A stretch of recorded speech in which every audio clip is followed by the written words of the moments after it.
जय जय देवी जगदम्बा, जय जय जय देवी जगदम्बा।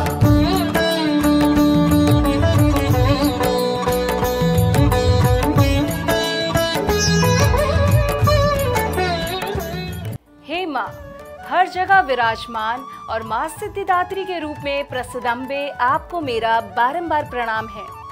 मैं संध्या जोशी एक बार फिर से आप सभी का बहुत बहुत स्वागत करती हूँ हमारे खास कार्यक्रम नवरात्रि स्पेशल में। यूं तो हमारा जीवन भी एक आराधना है और आराधना से ही हमें शक्ति मिलती है और शक्ति का ही रूप माँ दुर्गा है। आज नवरात्रि के आखिरी दिन यानी नवमी को माँ सिद्धिदात्री की पूजा का विधान है। साथ ही नवरात्र के अंतिम दिन रामनवमी भी मनाई जाती है। इस दिन कई भक्त अपने घरों में कन्याओं को बिठाते हैं और उन्हें भोजन कराते हैं। तो चलिए माँ सिद्धिदात्री सौभाग्य आरोग्य प्रदान करे, इसी कामना के साथ आज के कार्यक्रम का शुभारंभ करते हैं और सबसे पहले जानते हैं कन्या पूजन का शुभ मुहूर्त। महानवमी पर कन्या पूजन का शुभ मुहूर्त। इस साल महानवमी 30 मार्च 2023 को मनाई जाएगी। हिंदू पंचांग के अनुसार 29 मार्च को रात 9:07 पर नवमी तिथि आरंभ होगी, जिसका समापन 30 मार्च को रात 11:30 पर होगा। गुरुवार का दिन अत्यंत शुभ है कन्या पूजन के लिए। मार्कंडेय पुराण में 8 सिद्धियों का वर्णन किया गया है। जो भी भक्त श्रद्धा भाव से नवरात्र में माँ सिद्धिदात्री का दर्शन पूजन करता है, उसे सभी सिद्धियों की प्राप्ति होती है। माँ सिद्धिदात्री दुर्गा का वो स्वरूप है जिनकी उपासना देवों के देव महादेव ने भी की थी।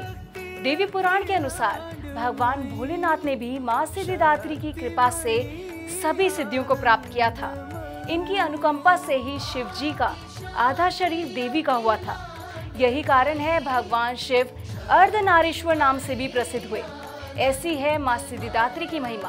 तो चलिए विस्तार से समझते हैं हमारे परम आराध्य विक्रमादित्य जी से।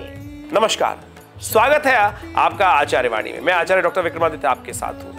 नवरात्र भारतीय संस्कृति में ये सिद्ध मुहूर्त हैं जो ऋषियों के द्वारा बड़े सुंदर तरीके से उनको अलंकृत किया गया है नवरात्र के रूप में। और इन दिव्य दिनों में माँ भगवती का जो स्तवन करते हैं, व्रत रखते हैं, अपनी आकांक्षा माँ भगवती के श्री चरणों में उपस्थित करते हैं, उनकी मनोकामना सिद्धि होने के योग बन जाते हैं। नवम दिवस जो नवरात्र का है वो सिद्धिदात्री देवी का है। सिद्धिदात्री देवी जो है संपूर्ण, जैसा उनका नाम है, समस्त मनोरथों को सिद्ध करने वाली, अणिमा गणिमा महिमा लगिमा, इन सब की सिद्धियों को देने वाली माँ भगवती है।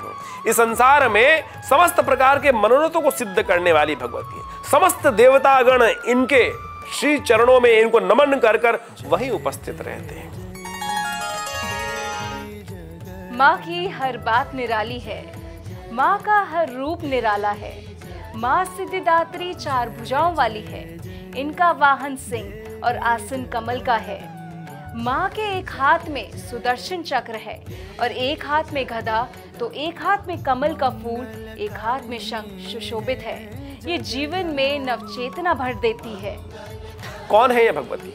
प्रश्न उठता है, कौन है भगवती? शास्त्र में दुर्गा सप्तशती के 2 अध्याय में एक कथा आती है। जब इस संसार में समस्त प्रकार से महिषासुर नाम के राक्षस ने अपनी संपूर्ण इस सृष्टि पर आधिपत्य स्थापित कर लिया था, कोई और रास्ता नहीं बच रहा था, तब कहा जाता है कि देवता इत्यादि समस्त जो शक्तियां थी, त्रिलोकी की समस्त शक्तियां जो थी, वो एक आकाश मार्ग में उपस्थित हुई और चिंतन कर रही थी इसका मार्ग कैसे निकले, कैसे हम विचार इन सबसे विजय प्राप्त करेंगे। तब कहा जाता है कि जब सब मंत्रणा कर रहे थे तो उन सबके शरीर से एक तेज निकला और आकाश में एक प्रकाशमय पुंज में स्त्री रूप में वो परिवर्तित होता चला गया। भगवान विष्णु के शरीर से, शिव के शरीर से, ब्रह्मा के शरीर से, इंद्र के शरीर से, सबके शरीर से एक तेज निकला, बुद्धि से, विचार से एक तेज निकला और वो आकाश में आच्छादित हो गया और एक स्वरूप ले लिया स्त्री का। वो संहारक शक्ति, वो कल्याण करने वाली शक्ति माँ भगवती मातृत्व स्वरूप में वहां उपस्थित होती है और वो चमत्कार उपस्थित करती है। कहा जाता है कि समस्त देवताओं ने अपने जितने आयुध थे वो भगवती को वहां प्रदान किए और उस महाशक्ति ने इस संसार में उन देवताओं के कष्टों को दूर करने के लिए उस राक्षस, उस महिषासुर जो आधा महिष के स्वरूप में था, आधा आदमी के स्वरूप में था, उसका संहार किया। और समस्त मनोरथ सिद्ध किए। माँ सिद्धिदात्री का स्वरूप, इनका वाहन सिंह और आसन कमल पर सुशोभित है। 4 भुजाओं वाली माँ सिद्धिदात्री लाल साड़ी में विराजित हैं। इनके चारों हाथों में सुदर्शन चक्र, शंख, गदा और कमल रहता है। सिर पर ऊंचा सा मुकुट और चेहरे पर मंद मुस्कान ही माँ सिद्धिदात्री की पहचान है। नवरात्र के 9वें दिन माँ सिद्धिदात्री की उपासना के साथ साथ कन्या पूजन करने की भी विशेष विधान है। कहा जाता है कि माँ इस दिन कन्याओं का रूप धारण करके अपने भक्तों के द्वार आती है और उनके हर कष्ट को हर लेती है। तो आप भी कर लीजिए माँ की आराधना, क्योंकि माँ सिद्धिदात्री करेगी आपकी पूरी मनोकामना। नवरात्र का अंतिम दिवस माँ भगवती को प्रसन्न करने का है।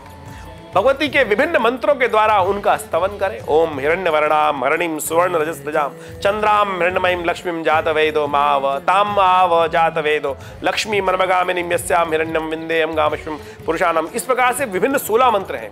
16 विभिन्न प्रकार की भगवती को आहुतियां, विभिन्न प्रकार की सामग्रियां प्रस्तुत की जाती हैं, स्नान कराया जाता है, वस्त्र अर्पित कराए जाते हैं। फिर इन 16 मंत्रों के द्वारा विभिन्न प्रकार के लाल वस्त्र भगवती को अर्पित करें, स्वर्ण भगवती को अर्पित करें, स्नान कराएं, पुष्प इत्यादि कमल के पुष्प भगवती को अर्पित करें। उनके जो मिष्ठान है, संपूर्ण प्रकार के जो भोजन हो सकते हैं, वो भगवती को अर्पित करें, भगवती की आरती उतारें। उस दिन कन्या रूप में विशेष तौर पे कन्याओं का पूजन किया जाता है। 9 कन्याओं का पूजन करके उनका आशीर्वाद लें, उनको वस्त्र इत्यादि, उनको भोजन इत्यादि कराएं, वस्त्र देव। कैसे करें सिद्धिदात्री की पूजा? माँ सिद्धिदात्री को भोग में हलवा व चना का विशेष महत्व है। इसके साथ ही पूरी, खीर, नारियल और मौसमी फल भी अर्पित कर सकते हैं।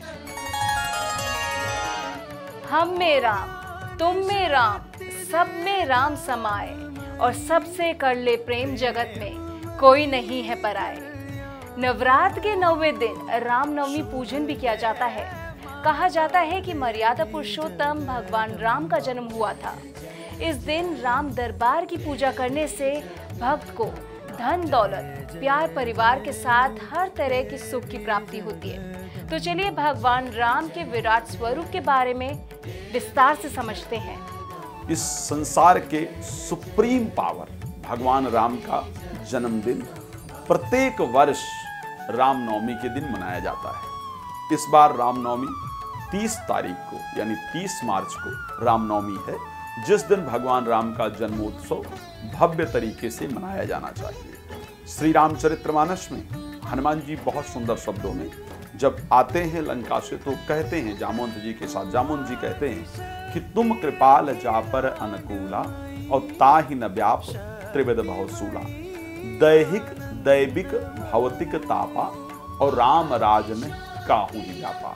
चाहे वो दैविक प्रकोप हो, चाहे वो दैहिक प्रकोप हो और चाहे वो भौतिक प्रकोप हो, तीनों प्रकार के ताप और तीनों प्रकार के पाप भगवान राम के आशीर्वाद से नष्ट हो जाते हैं। तो जिस दिन भगवान का जन्मदिन है, आप लोग जानते होंगे, उस दिन सभी प्रकार के जो ग्रह इत्यादि थे वो अनुकूल हो गए थे। चंद्रमा को सुंदरता छोड़ सकती है, समुद्र अपनी सीमाओं का उल्लंघन कर सकती है, लेकिन भगवान श्री राम जैसा पुत्र अपने पिता के लिए वचन को नहीं तोड़ सकता।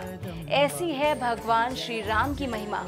रामनवमी पर भगवान राम की आराधना करने से जीवन में आया हुआ हर संकट टल जाता है, हर विपत्ति दूर होती है और श्री राम के चरणों में भक्त को स्थान मिलता है। तो आखिर क्या करेंगे जिससे आपको मनवांछित फल की प्राप्ति हो, कोई भी मनोकामना हो? मेरे बहुत सारे प्रोग्राम में लोग मुझसे पूछते रहते हैं कि साहब अगर मनोकामना पूर्ण करना है तो हमें क्या करना चाहिए? तो आपको क्या करना है, एक तो 11:30 बजे से पूजन प्रारंभ कर देना है। 12 बजे भगवान राम का जन्म हुआ था दिन में, ऐसा माना जाता है। 30 मार्च को रामनवमी है। 11:30 बजे से आपको पूजन प्रारंभ कर देना है। भगवान को सुंदर सजाइए। भगवान राम की कोई तस्वीर, कोई फोटो है, बाल स्वरूप वाली मिले तो बहुत अच्छा है। सुंदर सजाइए, जैसे अपने बच्चे का जन्मदिन मनाते हैं वैसे जन्मदिन मनाने के लिए पूरा तैयार कीजिए। पंचोपचार विधि से पंचामृत, दूध, दही, शहद, गंगा जल, घी इत्यादि सब कुछ लेकर के फ्रूट लीजिए, भोग की मिठाई लीजिए, सब कुछ सुंदर तरीके से सजाइए, आरती कर लीजिए और उसके बाद वो भोग की सामग्री पूरे परिवार को खिलाइए। 5 पत्ते तुलसी के भगवान को चढ़ाइए और जो अपनी मनोकामना है वो हाथ जोड़ करके, आंख बंद करके और ऐसे ऐसे विचार करते हो कि भगवान हमारे सामने है। इस प्रकार विचार करते हुए श्रद्धा से कि प्रभु जाने अनजाने में, इस जन्म या पूर्व जन्म में यदि हमसे कोई भूल हुई है तो उन्हें क्षमा करें। आप पर माँ लक्ष्मी का हाथ हो, माँ सरस्वती का साथ हो, भगवान गणेश का निवास हो, माँ दुर्गा और भगवान राम का आशीर्वाद हो, आपके जीवन में सिर्फ प्रकाश ही प्रकाश हो। इन्हीं मंगल कामनाओं के साथ एक बार फिर से मुझे दीजिए इजाजत। जय माता दी। जय जय जय